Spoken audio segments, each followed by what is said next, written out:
Welcome to the Inglorious Blasters Podcast, the Star Wars Legion podcast talking anything and everything glorious or inglorious about the game.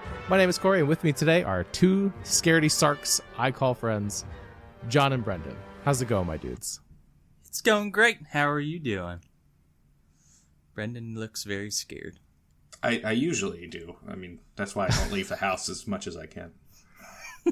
That's right. I'm pulling this one from the deepest of cuts. Star Wars Adventures: Shadow of Vader's Castle. That was a good one. Never. Okay, someone's read it. Hooray! I read all. You can always count on Brendan for this. I've read it. I read it to my kids before they went to sleep tonight. It's their favorite.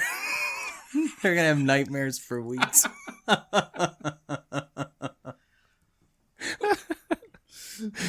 Nice. Yeah, it's basically just another expression for scaredy cat. I think everyone can figure that out. Welcome to the show, everyone. We got a fun one for everyone. We got the Critical Hit tournament to go over. I ran the tournament. John and Brendan was able to play. It was a sold-out event, so we're gonna go over some of the games from that, and then we're also going to talk about my experiences like getting a local scene up and running, so stick around for that, like how it's been going for me, fun stuff like that, but quick little tangent before we get into the meat of the episodes. So from now on, we're going to do a little bit of an edit. So instead of talking about all of our sponsors, like we normally have been, we're going to just direct everyone to the podcast description. You can check out the description for our sponsors of the podcast, and the checkout coupon codes are there as well. You can also go back a couple episodes to listen us babble about them and then what we like about them.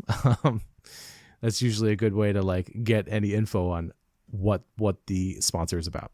And for those of you that usually skipped over that section, you're welcome. There you go.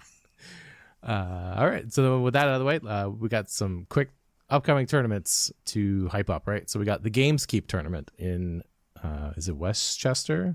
Did I get that right? That is right. Westchester, Pennsylvania. That is February 24th.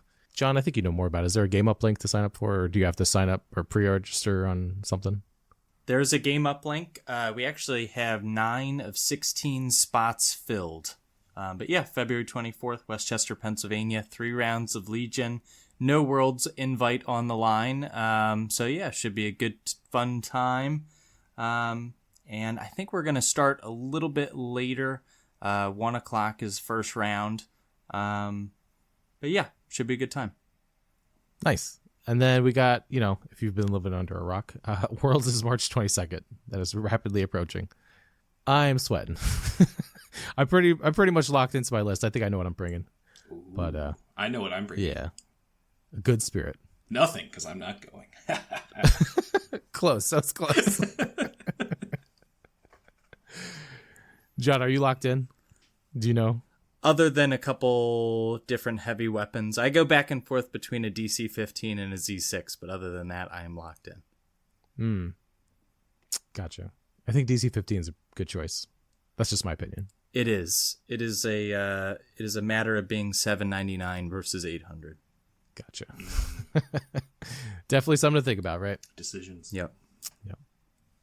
After those tournaments, that's all we're really tracking at the moment. So let's just get right into it. We had a Critical Hit tournament in Abington, Maryland, and it was awesome because we sold out the event. It was max 14 players, and I hit the number, and then there was no drops the day of, so that was fantastic. We even had a one of Nick's locals, right? Colin. He was a dude on standby. He really wanted to play. I was like, I'm sorry, man. Oh, sorry, Colin. But it was yeah, sorry, Colin. But we did eventually get a game in because I decided to do lunch/dinner after round 2. So that was like around 5. And then we had a couple drops by then from some people. So like Colin and I were actually able to just free up one of the tables and just play, which was great. I got to play some Legion that day. So thankful for that. But yeah, without dilly-dallying too much. Yeah, you two actually played in the real event. We did. Yeah, how'd you guys do? Did you guys have fun? Oh, I had a ton of fun. Nice. Brendan, what'd you bring? I think that's the most exciting news here. Brendan brought something fun. I did. As everybody expected, I played the Separatists. Wait a minute. There was no lat on the board? There's no lat. There's no Empire. There's no Republic. I was playing droids. Nice. So for those who haven't been on our Discord throughout the week, I was showing updates on painting in AAT. I said one of my New Year's resolutions was to try and learn to use my airbrush. What better to use it on than a tank? So I was working on that all week with the goal of, if I get it done before Saturday, I am playing with the tank on Saturday. And I finished painting it on Friday. So I was very happy to bring the tank. So the next thought process was, all right, I'm bringing the tank. What kind of a list should I run for this tank? The obvious choice is the one where you have to bring the tank. So I played Invasion Force. Yeah, it fits right in, right? Right? It's like I'm forced to have to take the tank. So I decided on the name of my list as both a nod to the droids and the fact that I wasn't playing Empire. I went, wait, that doesn't compute. So it was a 10 activation, 796 points.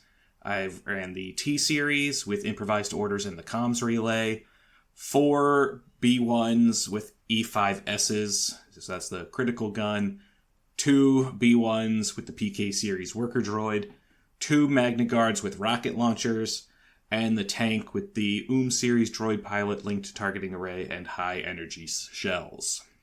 Yeah, I had basically no idea what my plan would be for any given game. This is the first time I'm trying this list. I had played two other times previously as Separatists. One time was a just for fun pickup game. Shortly after Asajj had come out, I wanted to try the Dooku Asajj thing. And another time was I in my house with a friend having a learning game. I let him play clones and I played droids. So nice. Not a lot of experience with playing Separatists. So round 1, I get paired with one of Koray's locals, who goes by Squirrel on Game Uplink. So right, Squirrel. Yes. Yep. Solid name. Good Very choice. solid. Yep. And I got to face some stuff that I haven't seen in a while. So Squirrel's list was 9 activations and 797 points, and Republic. He named it Push with an exclamation point. I'm going to start at the bottom and work my way up, because that's where the fun is. He brought a Bark Speeder with the RPS and a long-range comlink, an ATRT with a laser cannon, 2 Phase 1s with Z6s, 2 Naked Phase 1s, Padme with situational awareness, Clone Commander Cody with no upgrades, but then also Obi-Wan Kenobi with Force Push, Force Reflexes, and Aggressive Tactics. I have not seen an Obi-Wan in a bit. This was fun. Yeah, he's been running and learning Obi for a little bit. Yeah. Yeah. So for our game, we ended up on a nice Endor-themed table. And I ended up being the blue player. We played key positions, long march, and clear conditions. So pretty classic. Pretty standard. We did a lot of shooting back and forth. He was getting some pot shots on my tank, and my tank was either saving or I was healing it. The rest of my army was kind of just taking pot shots. My Magnas eventually get engaged with some of his clones, and he did one great play after I had moved the tank up a little bit, just a little bit too much. Left a little bit of a firing angle for his Bark to one-shot my T-Series. Yep. He was able to get... You gotta protect... Get that through. Gotta protect that boy. I know. The worst part is he rolled all 6 dice, lost 2 to cover, and that was still 4. That was enough. Spoiler alert for the day. I think I rolled maybe 5 saves on white dice for the day. It was that sounds like you're playing a Separatist army. Yeah. Yeah, that sounds right. So we ended up having a real good time. I'm pretty sure we were the last game to finish for round 1. And I ended up winning 2-1 just because I was able to swarm that middle point with B1s. So you played the one card that got 3 people to advance forward, right, or something? Yes, I was able to get a bunch of units to advance forward, so they were even closer. That one command card that they have for the free moves. So worked out. We were on round 5 was our last round, I think, and so I made sure I played that one just for that little extra movement to make sure I can get them there. Nice, excellent. Yeah, solid card. And so, John, how was your first game? It was good. I played Nick Bodner of Legion 99 and the Terrain Guy, as everybody knows him. We were playing on actually my Ferrix table. We ended up playing VAPs on advanced positions and supply drop. I was playing my 799 point list that I played at Crucible. So identical list to there. Anakin, Padme. Anakin has push, saber throw, offensive, defensive stance. Padme has seize the initiative. I've got a naked pike capo. And then 2 units of pikes with the range 4 gun and the capo. Phase 1 with the DC-15 Captain Situational Awareness. Phase 1 with an RPS Captain Situational Awareness.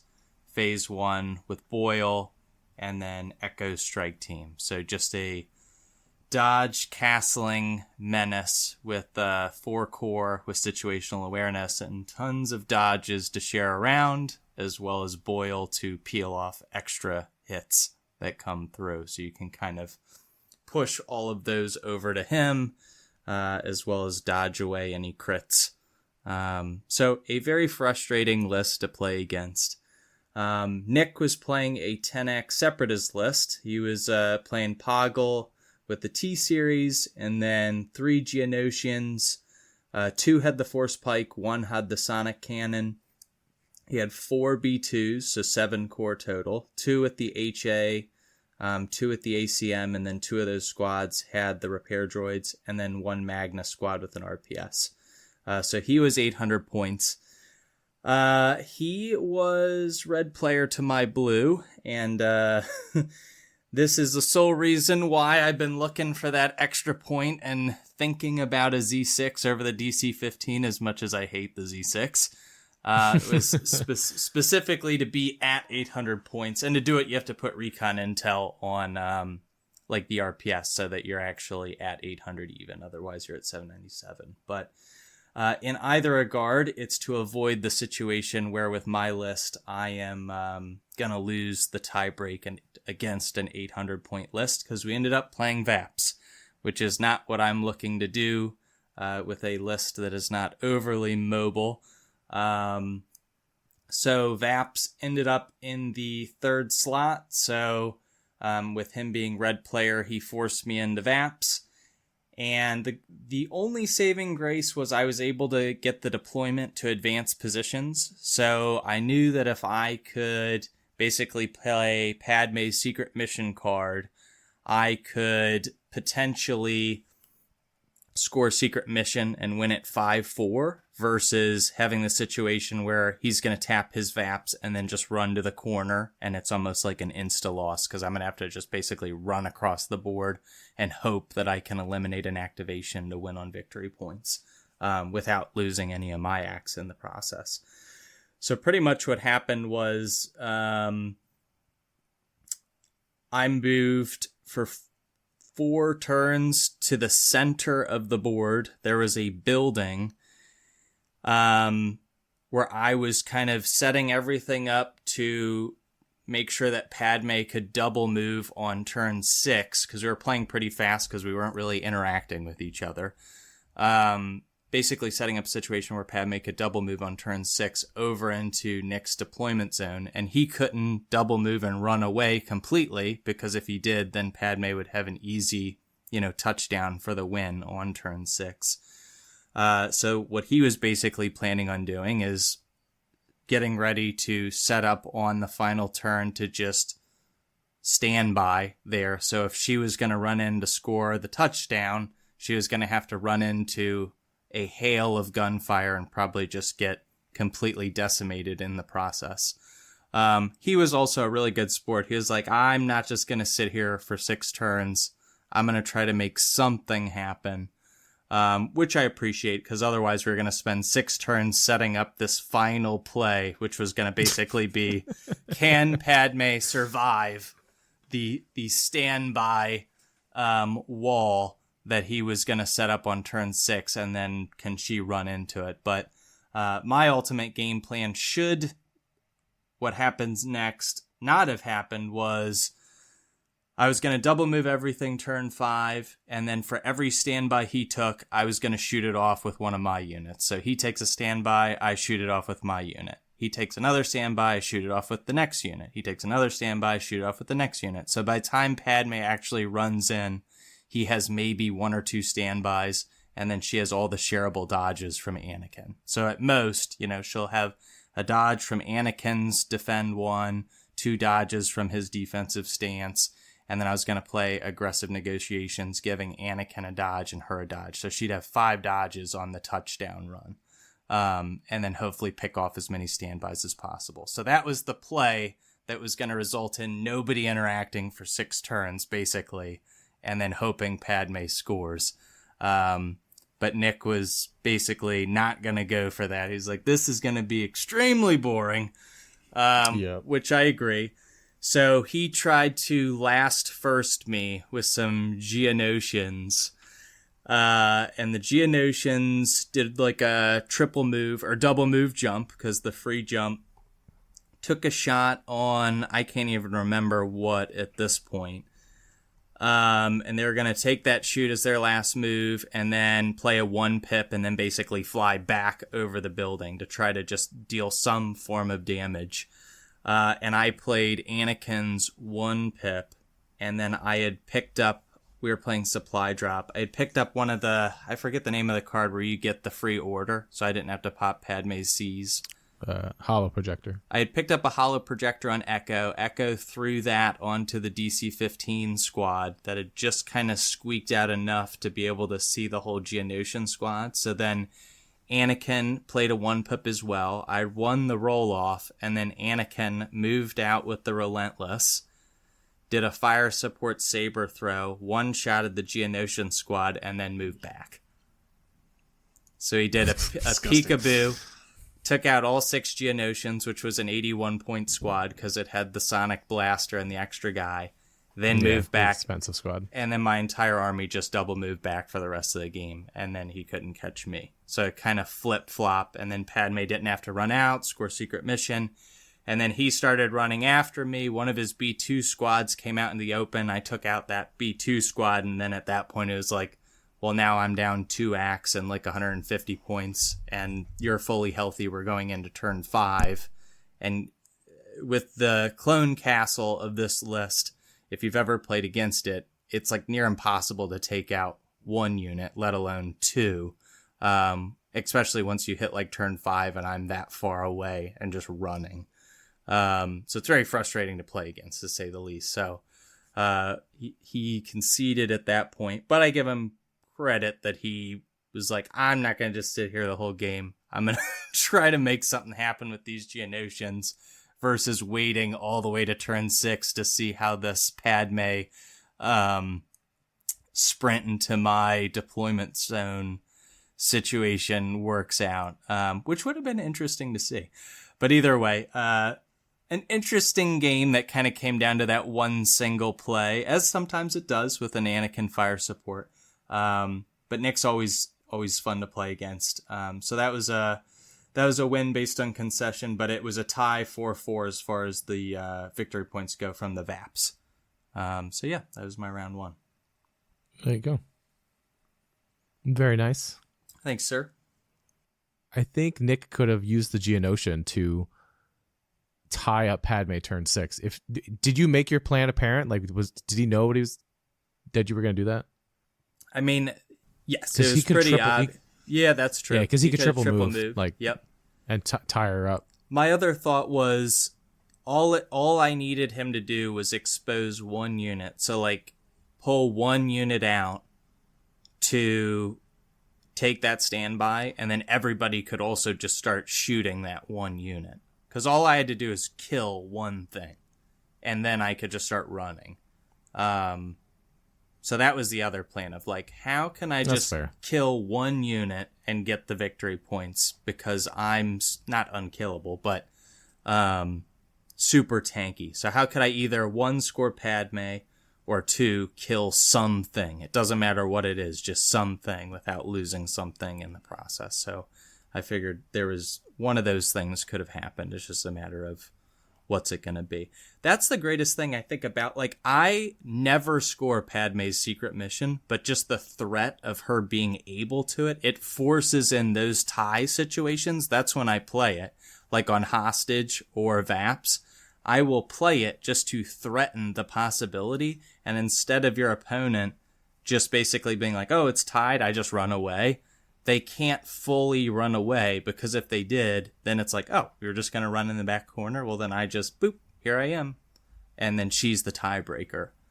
So it forces them to at least stay somewhat engaged.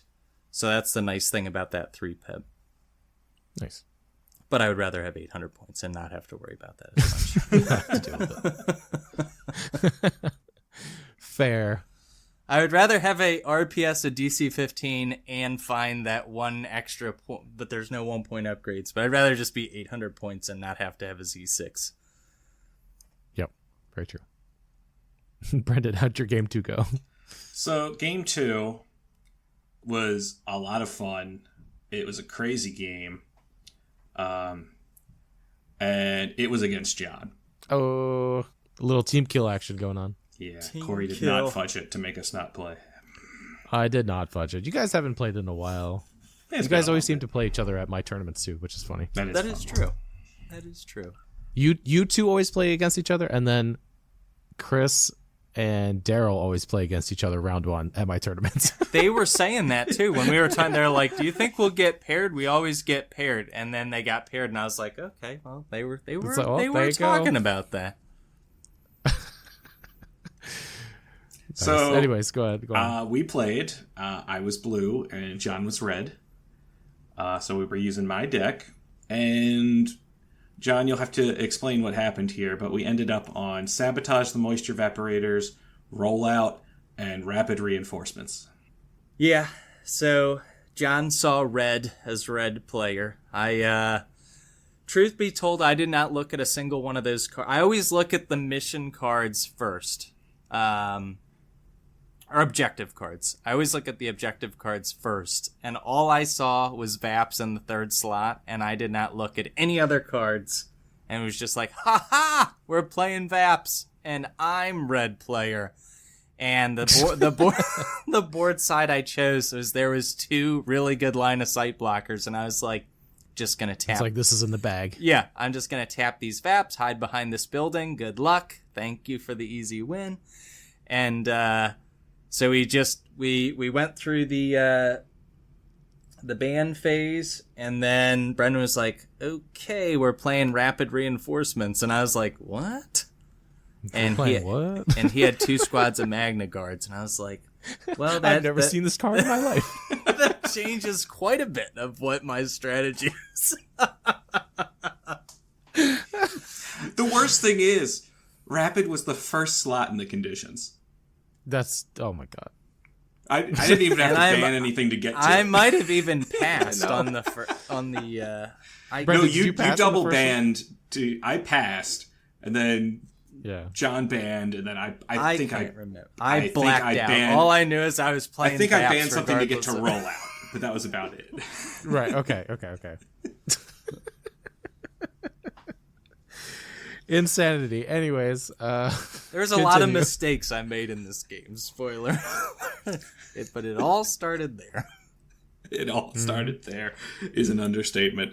So, we're on this, it's a table everybody's probably seen at some level of tournament, Jedi Temple Ruins type table, very, classic design with the, broken circle in the middle of the table.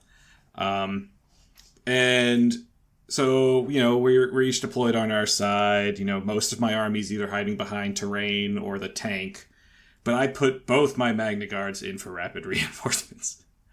As you should. As I should. John so kindly, and with droids I had perfect order control, so I could put those 2 down last. John so kindly moved Echo to go and touch his 1 VAP, and that then gave me just enough room for a base to fit. Exactly 2 away at an edge behind this little hangar-looking piece of terrain. So I was able to put both my squads down, kind of alternating the models a little bit to finagle placement. So they were exactly range 2 away of his 1 model. They were about less than range 3 away from his evaporator at that point. So excellent. So there they were at the end of turn 1, ready to pounce for turn 2. At that point, I can only imagine the fear that John was having. A full-on heart attack, yeah. I was just confused as to how I ended up there. Confused and, and disappointed. You were confused the whole game, yes. And disappointed in myself. I'm still talking about it. We were talking about it before the cast. Shocking absolutely no one. The next couple turns, I'm trying to get my Magna Guards up there to contest his VAP. But John does some great plays, and sets up some fire supports, and neither of my Magna Guards get anywhere near close unscathed. He did one, I think it was a saber throw fire support into a squad, and it was down to just the unit leader at that point. Yep. After that, seven wounds. Yes, he had 1 health on him. That was the only Magna Guard that ended up making it into melee. The most he did was he went to go say hi to Echo. He went to say hi to Echo. He did get 1 wound in on Echo, so in melee. But that was about the extent of what my Magna Guard did. They ended up just dying that game. But they distracted John considerably. Where he forgot about everything else. He forgot about everything else. So meanwhile, the rest of my army is just, hiding behind the tank and moving its way up and taking some pot shots and just laying down suppression. At one point, my tank's towards the middle of the table. When John moved up to take that fire support saber throw with Anakin, he put Anakin in a spot where the tank could then shoot. The tank gets a good shot off, and Anakin takes 3 wounds off the shot. So, off of 1 shot from the tank. At that point, John, would you say you were a bit more conservative with Anakin after very that? Conservative. Well, and I think even when I made that move, because I had to put him out in the open, but I was like, I basically have to. I always say you got to risk it for the biscuit when I'm playing, and so I probably said that when we were playing. You did. Because it was a situation where it's like, I can't just let the Magna Guard just come. Because, just to paint this picture, I had the AAT coming from one direction and then 2 squads of Magnas coming from the other direction. It was just a nightmare situation. And I am backed into this corner. So I'm yeah, most of John's army is hiding behind a piece of terrain even farther away from where both of these 2 different forces are converging. Yes. So I was like, not a good look. Anakin basically has to put himself in harm's way to nuke this Magna squad. Otherwise, I really am in a terrible situation. So I was like, he's got to just run out, nuke the Magnas, and then get behind the building. And that's what, put the 7 wounds on there and then ran behind the building next round, but, took 3 wounds in the process, which I think was worth it. I would have done that 10 times over. Mm-hmm. But it did force me to be ultra conservative for the remainder of the game with him. which is unfortunate. Yeah, so the remainder of the game is basically I'm moving up with the tank, and the tank is shooting things, and I'm either taking shots with the B1s or I'm just moving with the B1s. The next real highlights are turn 6, basically. I play AI coordination with the tank within range 2 of his Vaporator. And I have 3 B1s within scoring range of his Vap. 2 of the squads I think were 3 minis left, and one squad was 1 mini left. Nice. That's all it takes. And John won the roll-off. We both played 1 pips. And John, I think you went with your pikes first that turn? On turn 6? Was that the first unit you went with? Yep. You should probably talk about this. Yep. So I had left the pikes there specifically to untap the Vap should Brendan tap the Vap. And so all I had to do is basically activate any other core. And so, I set this up. I was the person who did it. And I was like, okay, core, I'm going to activate the pikes and aim shoot. And I shot one of your B1 squads. And I think I killed it? You killed the squad, yeah. I killed the squad, but then you're just like, okay. And then you just moved and tapped the Vap. And then nobody else could. With the one lonely B1. So then single dude. So then I couldn't move and untap it because that was my only squad that could move and undo what he had just done. Even though I could have just... Not entirely true. You had another single guy from a clone squad who had survived, who was in range, but he had 3 or 4 suppression on him, so you'd have had to roll it all off. Suppression, yeah. Oh, yeah. Yep. Yeah, it was the captain squad, and it was down. Yeah. Right? And then Anakin on the previous turn, to avoid being shot by the tank, I moved him, when I put the measuring tool down to see if Anakin could tap it, it was a ½ inch too short from reaching the Vap, because I had tucked him slightly too far back, trying to be ultra conservative because he had the 3 wounds. So there's I had made measuring move errors, improperly activated the wrong... I put the Pike squad there to untap the Vap, and then immediately just started doing other things with it right away. I think it was, again, I threw you off because the tank was right there with a standby, so you were going, well, I need to kill things rather than make sure I can do stuff.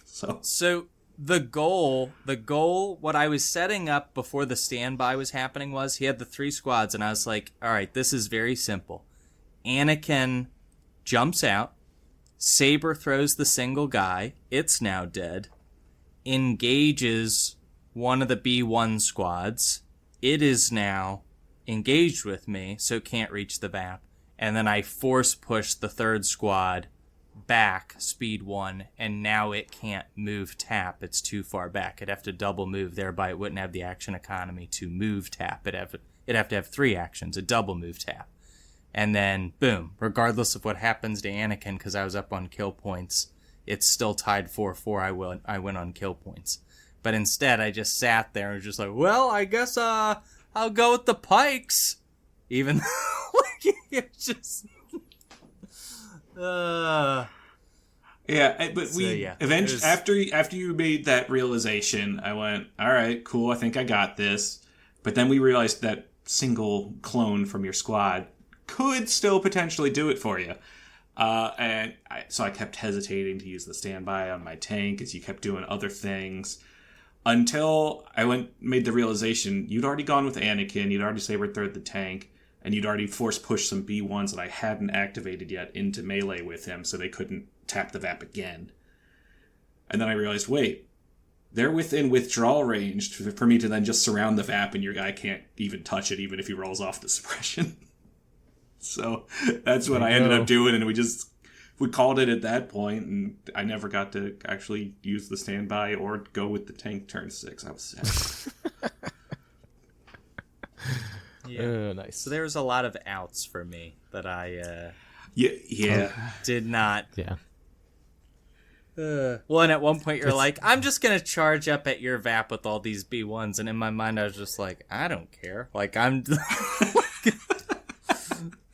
And then I think that you played that card with the 3 free speed 1 moves. And then all of a sudden I'm like, these guys are like on top of me now. And you're like, suddenly I care. Yeah, and suddenly I care.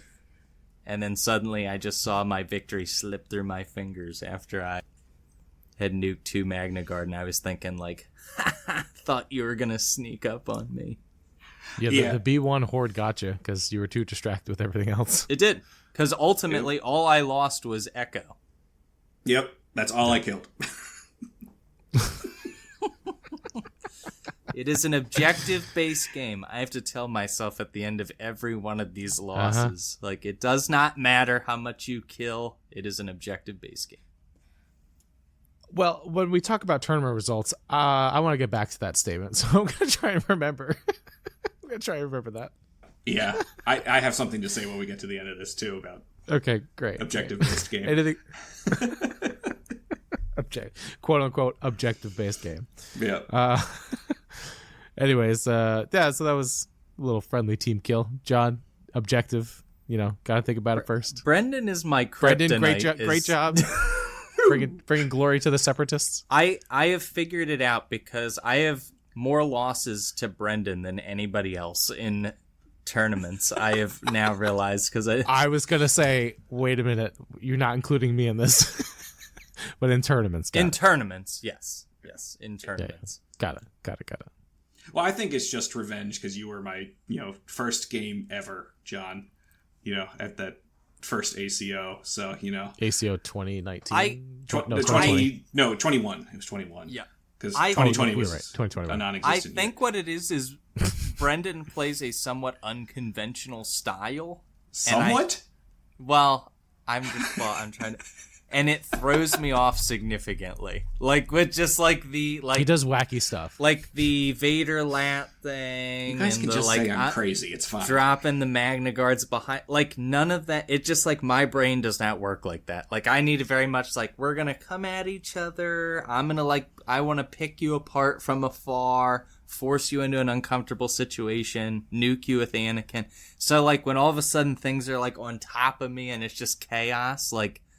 That puts me in a very uncomfortable situation. And that's, like, where Brendan, like, loves to play. So... Genius and madness are two sides of the same coin. So he is my kryptonite. I'll be real. I don't want to keep dwelling on this game, but I never thought about adding rapid reinforcements to the Separatist invasion force. That's a good idea. Like, I dig that. So, madness. Anyways, I just want to say, like, I always wrote it off. I'm like, no, I'm just gonna sit back and shoot and just win on, like just tiny 1,000 cuts here. And there. No, that I went with 2 Magna Guards because I knew the B1s are going to hit like a wet noodle.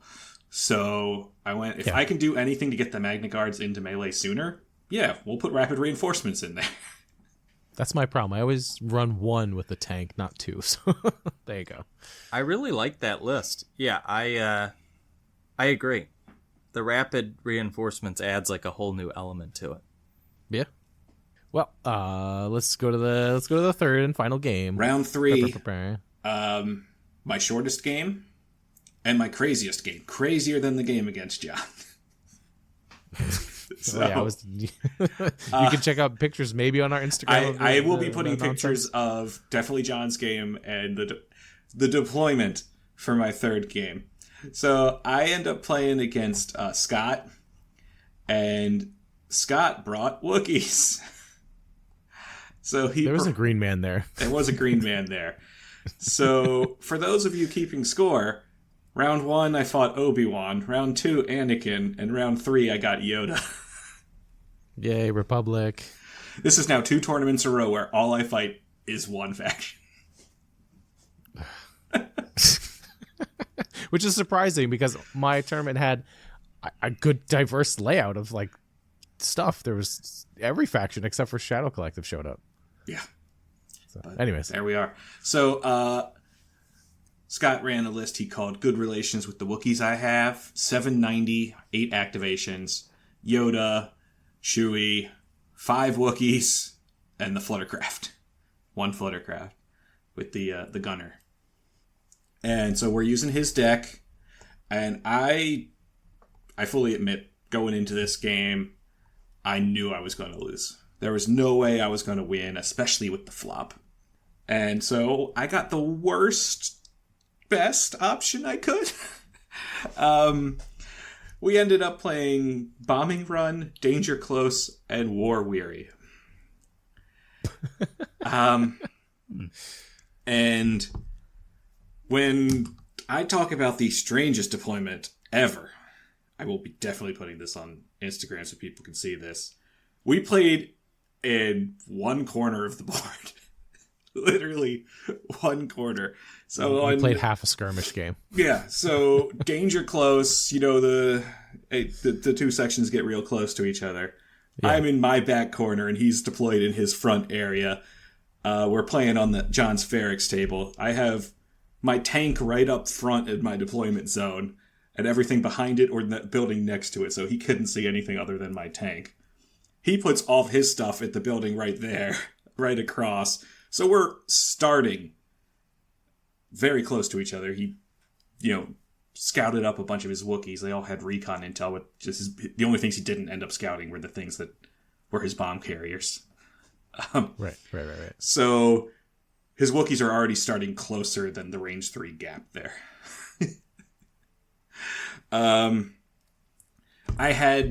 In my brain, I had one out turn 1, and I misplayed it.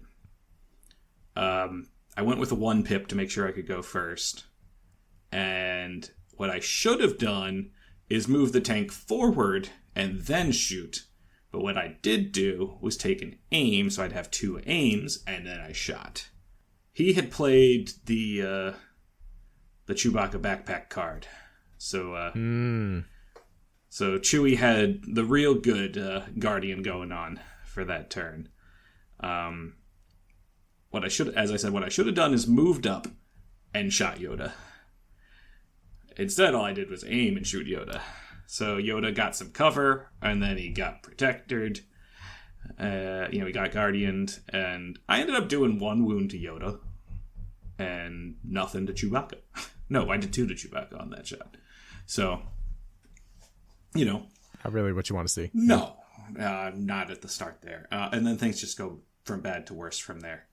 Since I didn't move my tank up, I had very limited mobility, and it eventually gets terrible, and he gets Wookiees pulling up, and the first thing he does is pull the Fluttercraft up, drop the bomb, it hits the majority of my units, and scores him a point, and it just goes downhill from there. So by the end of turn 2, I just concede because both my Magna Guard are down to like their last 2 to 3 wounds. I haven't killed anything of his yet. Most of my B1 squads are at half health or worse. The only thing that hasn't really taken any hits is the tank in my T-Series. Terrible. So call it, I concede. Apparently, for Scott's first 2 games, he tabled both of his opponents. Yeah, it was a table. So I just knew it wouldn't have been fun to continue the way it was going. So called it there. Right. Yeah, Scott got payload hemmed in, and then he got payload hemmed in back to back. So don't do that, everyone. If you're red, don't do that. Especially against Wookiees. So real quick while I'm talking about it, I asked him, I was like, how did that even happen on the flop? And he said they thought red hemmed in was better for them than giving the Wookiees limited visibility. And I was like, I get it, but like, man, hemmed in is like real bad for you. That might be worse than like limited viz. I would agree with that. Yeah. So I was like, okay, don't do that. It's got a pretty powerful objective deck. Yeah. It does.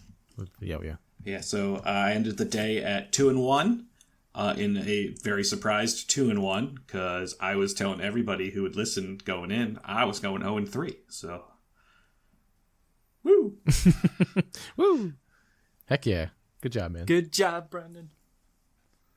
You are my hero. No, Yeah, John, I'm apparently how did, your bane.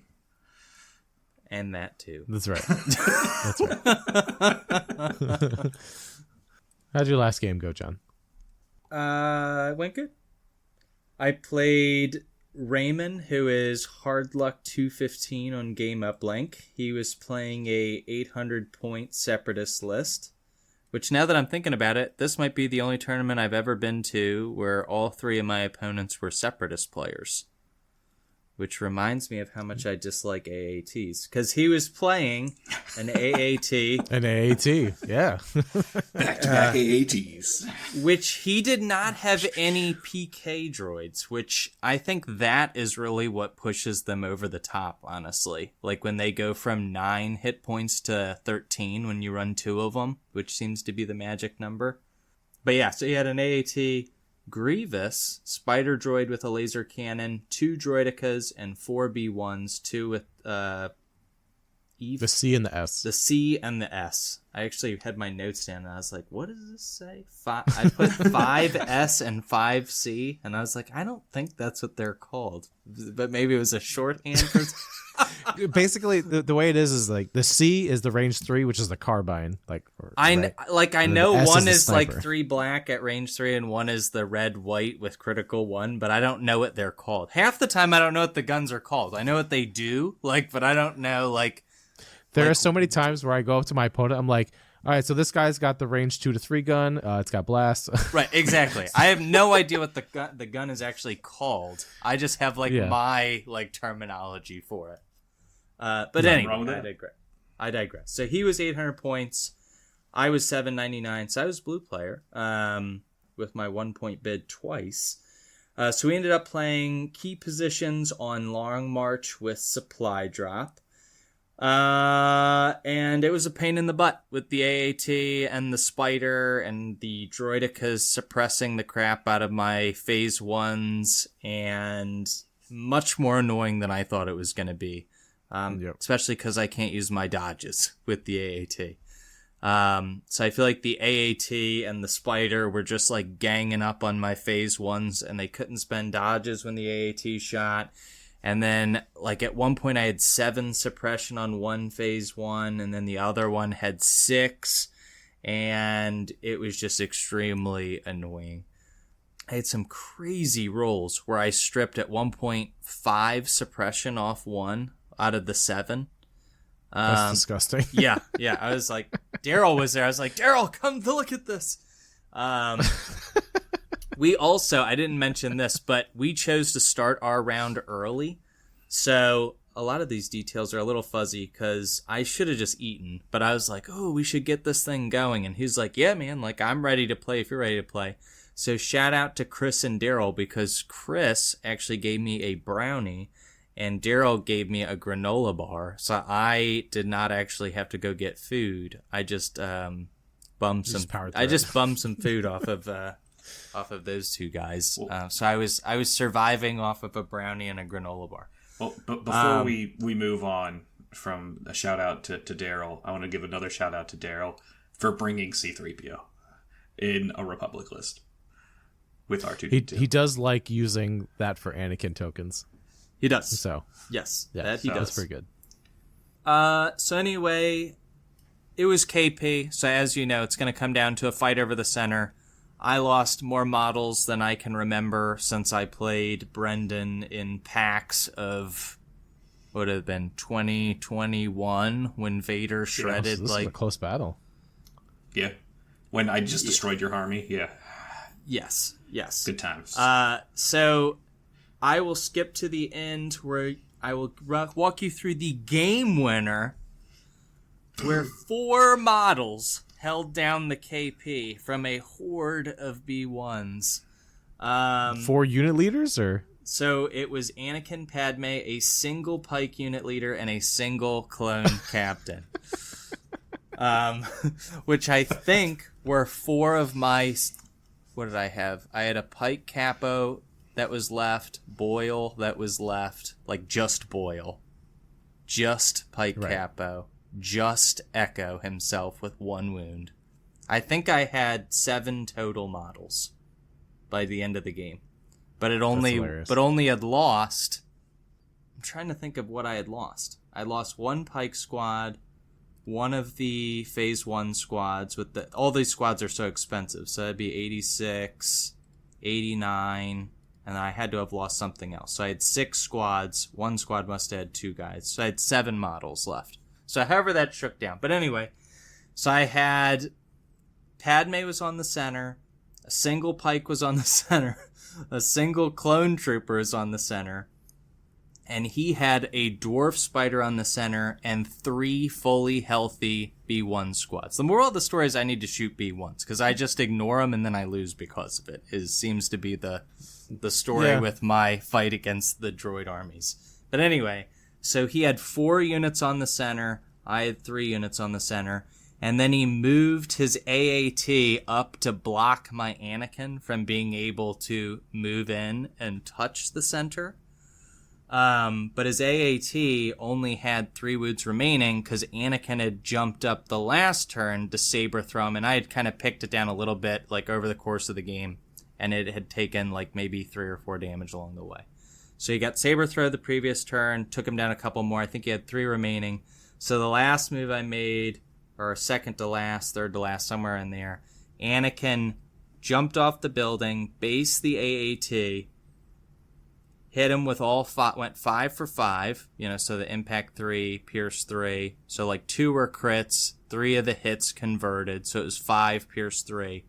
Blew up the tank, moved into base with the center KP, and then pushed the B2 off. So it swung from 3-4 in his favor to 4-3 in my favor. Ooh. And then I got the center KP with literally 4 models to his like 3 full B2 squads and a fully healthy dwarf spider. So nice. It was one of those ones where I was like, I actually win this with like these guys like this. Yeah, good job. It only takes unit leaders, man. Mm-hmm. That Pike so Anakin and Padme were both fully healthy, so that was kind of expected. But hats off to the single clone unit leader and the single Pike Kappa who were able to hide behind the head of the downed ATST. That was like our center KP, that actual like officially licensed FFG model. FSG model, yeah. So the head was big enough that they could both sit side by side and like kind of hide from the other side that had all the B2 stuff. Nice. Good job. Yeah. So it was, it felt like a loss, even though it was a win. I just made a funny realization. John and I played on the exact same 3 tables. Really? Yes. Yes, you did. Yeah, you did. This was the table. You really did. The table next to the Jetta table. You guys didn't move all day. We just alternated our paths. Yeah. Or not Jetta table. Was it the No, it was Endor. No, it was the Endor table. Indoor table, sorry. It's like, Yeah. Yeah. Yep. That's funny. Nice. Well, that's funny, actually. Out of 7 tables, we played on the same 3. So 2-1. And ironically, also, the 3 times I have lost to Brendan, he has also been the only person I've lost to in those 3 events where I've lost to him. Success. Damn. I need to fight you in an event. Come at me at Worlds. Let's go. I'll pull some Brendan shenanigans. Let's go. Only if you guys play each other, not day 1. You just had to do something crazy. Gotta do something crazy. Run all your guys out into the middle. That's crazy. Yeah, you won't shoot them. You're gonna meet me in. You're gonna engage me in melee. I won't saber throw you. I promise. Fisticuffs.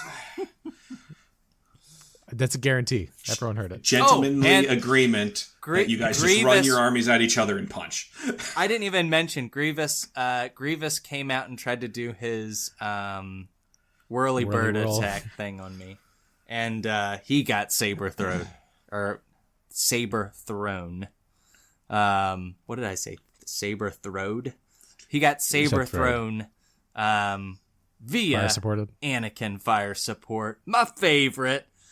Every time I think about going back to barrier, stuff like this happens, and I'm like, I just can't do it. It's just too much fun. It is kind of game defining when it goes off. So yeah, it's and rolling dice is more fun than not rolling dice. Well, it's great when it's like 7 or 8, Pierce 3. Right. Pierce, that's the part I hate the most. Mm-hmm. Yeah, it's the Pierce that sets it. Yep. Yeah, it's Pierce 3. It's like, ugh, I guess I'm losing everything here. Yep. Yeah. Yep. That is correct. So, quick shout out to the top 2 of the tournament, which was Dave Faulkner, which is, if you've been to any events that Nick has run, he's mainly one of the judges there, right? It's Judge Dave. Judge Dave came out to play, so that was awesome. He was running an Echo-based Defenders list. It was with Tauntauns. 3 so Tauns, an cool. FD, 3 Veterans, 3 Mark IIs, and Leia. Yep. And then Scott. What's the Wookiee list? Scott also got second. He was the Wookiee list with Yoda and Chewie. So yeah, going back to that conversation, John, yes, it is an objective-based game, but that doesn't matter if you just table your opponent every single game. That's not true. Because Scott got second technically because Dave got more victory points. Also, yes, that's true. Also, I got fourth out of the 5 2-1s with only 378 kill points across 3 games. Yeah, fair. Objective points mean something, but tabling people turns out pretty good. I actually thought that was a incorrect number when I saw that. So that is legit? Yes. Yeah. I got 66 killing your Echo squad. I got the other points in my first game, and I killed nothing in my last game. Nice. Yes, I played 3 games and killed less than half a list. Excellent. Oh yeah, I forgot. I played against Colin because we had a couple drops after round 2. So Colin and I got to play. He was playing like Shadow Collective, what is that? Black Sun Enforcer with a bus and then swoops. 3 swoops. So that was fun to fight against because I wanted to test my list against that. I was running like experimental droids again, but it was fun. Colin made me sweat because I had to deal with them like correctly, and we were playing key positions. So basically I had to systematically kill stuff. So that was fun. Just trying to figure out the kill order. He moved his bus in a way that made it a giant annoyance, so I couldn't keep shooting his Black Sun, right? He used it as a line of sight blocker, which is like the correct thing to do. So I had to basically shoot, move, backwards. Shoot, move, backwards. Shoot, move, backwards. And what's fun about experimental droids is they're really good at it because you can use the surge token to move speed 3 instead of speed 2. So I know I did my exactly range 2 Magna Guard shot, and then I used a speed 3 to run away, so he couldn't move and shoot me back. So that was hell yeah, this feels so good. I hadn't thought experimental about that droids before. are so dumb. That's cool. That is spicy. So yeah, it felt real good to do that. I was like, yeah, this is the list for me. Oh man, but that was a fun game. So I'm glad I got to play a little bit on the day. It was good. Nice. Yeah. And then, I appreciate everyone coming out. Whoever's listening, I think most of the people that went to the tournament listen. But yeah, it was a great time. It was nice because effectively half of it was my locals, if we're including John. Brendan every now and then shows up. He shows up to the big tournaments, not so much the Mondays. And then the other half was travel groups, so that was fun. I'm glad I hit the number 14. Sold it out, so that was good.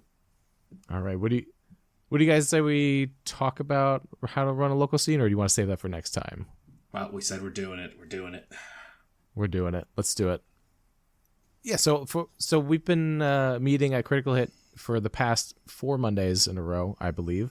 One of the Mondays was impacted by snow, and then I was a little sad by that, but it's okay because the following Monday we had 6 players show up. So I was like, okay, great. People still like this game. People still want to show up. So that was great.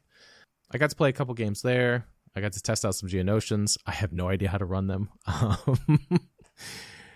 I did get to pull off a fun play with Sunfuck where I use 2 Geonosians to move up to the box.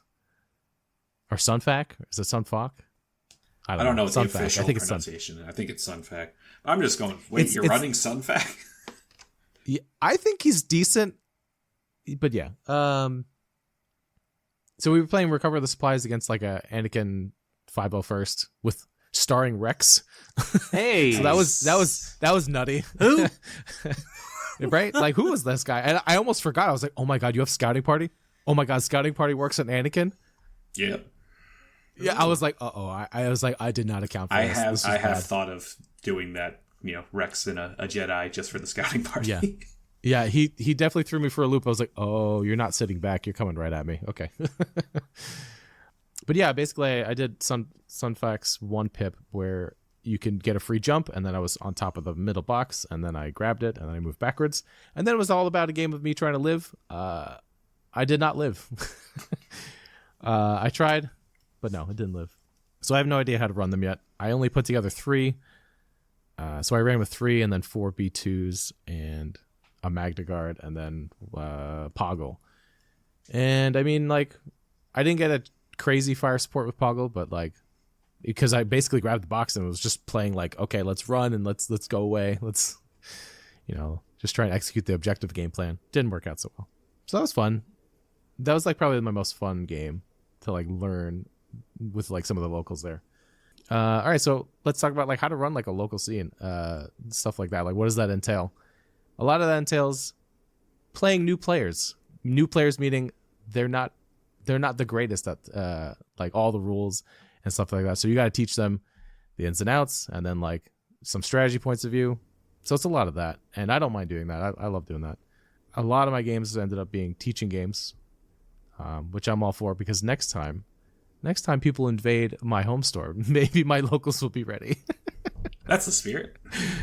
Yeah, that's right. So I will take this as a challenge upon myself, right? And to get them battle hardened, to get them ready.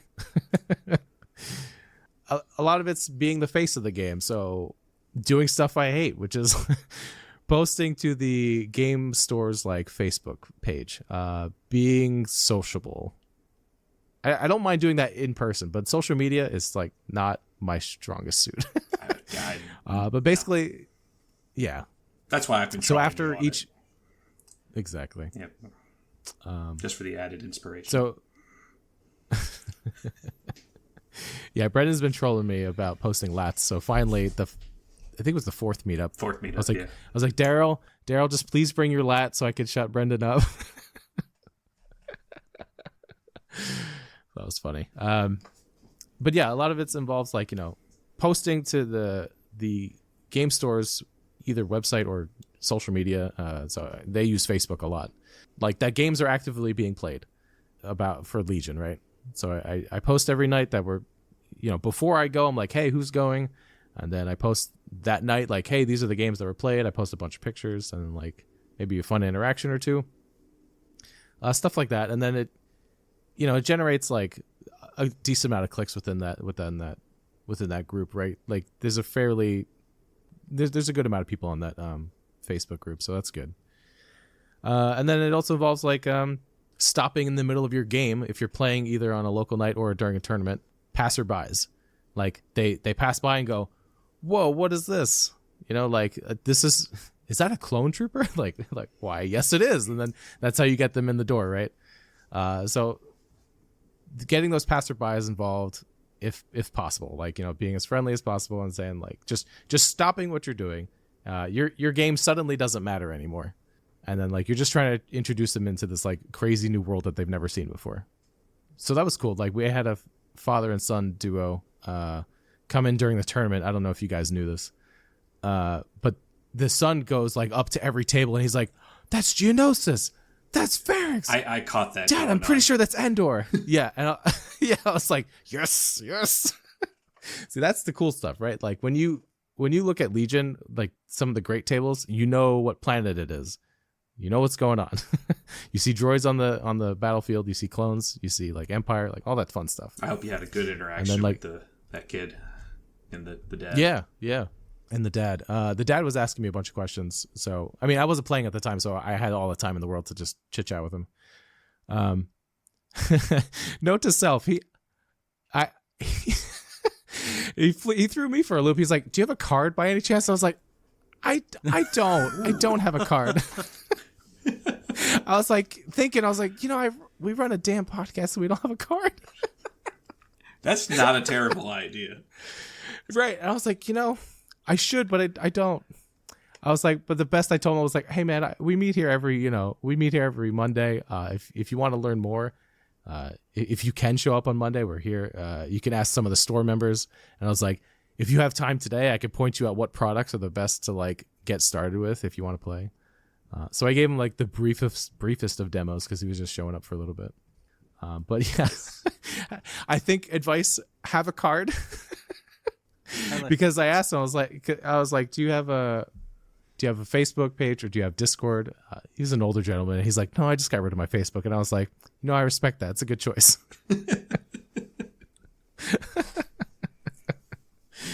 Man. So yeah, I guess one thing I learned is get a card. We can feel so let's go over some of the business cards. Oh man. Yeah. For our non-business I had business podcast. cards for my old. I had business cards for my old YouTube channel. Board Game Essentials. Does anyone want to go look at that old channel? It's pretty funny. Moving along, let's see. Yeah, that's 2015. Oh God, where has time gone? So let's talk about some of the downsides that I've like noticed. I mean, this is probably a no-brainer. It's a lot of work. 6 people showed up at least twice, so that means I had to have tables. In my opinion, I have to have good-looking tables. Those days, or every time I show up, there has to be good tables. I want the game to look good, so I try and get there 15 minutes beforehand. At least set up a table or two, just to get things rolling, and then my players trickle in, around 6. So then we like pair up. So it's a lot of work. I used to those extra 15 minutes. It's not nothing. Let me put it that way. It's less time I get to spend after work with my fam. So yeah, that's what I mean, right? It's like the extra 15 minutes. And then I don't want to say it's pressure, but it's like you have to show up to a lot of the game nights. So I showed up to all 4 during this first month, and I had a lot of fun. But you have to show up to all of them because if you're trying to like make it happen, you have to be the one leading the charge. And I made a promise with myself. I'm like, I'm gonna just go the entire month, every Monday, even if I don't want to. You're the guy. So yeah, if I want to be the guy, and if I want Legion at my store, I gotta be the guy. That's really what it boils down to. You gotta be the guy. I think I might leave more terrain at the store. We'll see. Right now I have 2 terrain sets. I might leave like an extra one because I always have to like bring one. That's starting to get annoying. I can imagine. Yeah. One other thing. In this day and age, you know how I keep saying like I hate using social media? Well, more and more people use like Discord, which is like insane to me. It's kind of almost a social media by itself, or like another way to talk to people. It is. It effectively is, right? I find more often than not, like, hey, if I'm trying to like promote this game and I'm using the store's Facebook page, because I don't think they have a Discord. Last I checked, I think it's just for Magic, and that was just during COVID, and I think they abandoned it. Don't quote me on this, but my store owner's thing is Discord. The average consumer doesn't look at Discord. They're not going to look at that, and I can understand that. Mm-hmm. But my problem is that more than half my players don't even use they don't use Facebook. They're not on it. They're not aware of like what I'm posting or anything. So I think I might have to like open up a Discord or use our Discord for like specifically critical hit stuff. Spoiler alert, I'm telling Brendan this now because he manages it. No, Koray, you can't do it. I don't care. I mean, you could also I figured you wouldn't care. direct him to the like the Maryland, Virginia one and ask for a critical hit channel in there or something. That's true. I didn't think of that. Because that way, then they're also more connected to the greater area. You know what? That's probably a better idea. I think I might do that. But yeah, effectively, it's like different ways of communication. That's challenging, and it's just effectively more time that you have to spend posting about your stuff. Well, I've come up with a great idea that seems like it fits everybody's needs. Joe, what's that? Business cards. Right? That will solve all our problems. I don't know how, Yeah.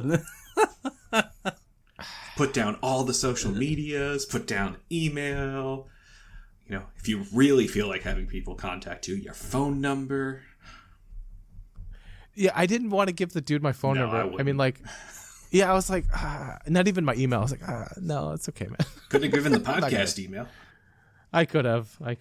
I probably should have, but it was in the moment and I didn't think of it because I was so flabbergasted at, like, do you have the card? And I was like, no, I don't. Corey's new job, design. what would business what would be cards. on the card then? You might as well just give somebody a sticker. Right? Yeah. Stickers are cool. Do you have a card? No, but I have this sticker. Speaking of stickers, we did give out new stickers at this event. They're shiny. That's right. They're shinier and bigger. And everyone there has a dice tray. That's right. That's true. But people need to use them. Looking at you, Colin. I know Colin's got one. I have a dice Poor tray. guy. Where is it? Oh, it's I don't know. I don't know. Wait, didn't he pull it out too? Didn't he was like, oh, is this it? I think it was under the table. He had a tiny one that he was playing with. And I was like, didn't I give you a dice tray? It's like, you're not even using it. What's going on? This is part of our marketing scheme. Come on. Work with me, Colin. Work with me. Well, do you guys have anything else maybe to help my local scene or like help? What do you think people can do to help run one? I like it. I will continue to show up. I am just I'm surprised I've been to half of them. 2 out of the 4. Actually, me too. I'm batting 500. Yeah, I mean, I appreciate you coming down. Yeah, I think the hardest thing is the social media aspect, just because everybody has their preferred, and to a degree, you know, as people, a lot of people just are tired of social media. So yeah, having alternatives that aren't that, it seems like an idea to pursue. I don't know what the right way to do that is. Again, maybe just a dedicated Discord for it. You know, just make a card with like a QR code to say, hey, want to learn more, join this, you know. People then just have to take a picture. I've heard other people, you know, on a podcast from a while back talk about, you know, their store lets them put their QR code to, you know, if you want to learn more and join a community, here it is, you know, in the section, you know, with the product. So. Oh, right. Gotcha. That's a good idea too. That's cool. Might have to see if Wit is going to enjoy that or like that idea. Yeah, all good things, and then I will figure out a method and probably tell everyone about it next time. Business cards. There you go. Well, right on. Business cards. Business stickers. Well, I think we've been rambling enough about games, stickers, and business cards and how you should have them at all times. And squirrels. As squirrels and There was only one squirrel, okay? a whole bunch of other stuff. I'm changing my game uplink to chipmunk. If we ever play chipmunk versus squirrel, table Epic battle, 5. yep. Okay, before this gets any nuttier, I'm Koray. I'm John. I'm Brendan. Roger. Stay glorious, everyone.